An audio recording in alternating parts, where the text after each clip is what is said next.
चला तर मग बनवूया स्वीट कॉर्न बाईट्स। त्यासाठी एक स्वीट कॉर्न घेतलं, त्याचे तुकडे करून घेतले। नंतर एका कढईमध्ये तेल गरम करत ठेवलं आणि सगळे स्वीट कॉर्नचे तुकडे फ्राय करून घेतले। कलर चेंज झाला की आपले स्वीट कॉर्न फ्राय झाले तसं समजायचं आणि एका डिशमध्ये काढून घेतले। त्यामध्ये 1 चमचा लाल तिखट, 1 चमचा ऑर्गॅनो आणि चवीपुरतं मीठ घालून सगळं मिक्स करून घ्यायचं। आता एका कढईमध्ये थोडंसं बटर टाकून ते वितळेपर्यंत गरम होऊन द्यायचं। त्यामध्ये बारीक चिरलेला लसूण आणि आलं घालून फ्राय करायचं।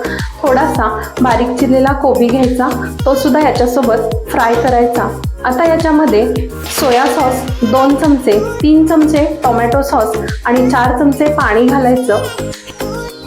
हे सगळं छान उकळी येईपर्यंत शिजून द्यायचं। आणि आता त्याच्यामध्ये आपण जे कॉर्नचे तुकडे आपण फ्राय करून ठेवलेले ते यामध्ये घालायचे आणि हे सगळं मिक्स करून एक झाकण लावून 5 मिनिटं शिजून द्यायचं। आणि आता आपले स्वीट कॉर्न बाईट्स खाण्यासाठी तयार झालेले आहेत। अशाच नवीन रेसिपी मी घेऊन येणारच आहे।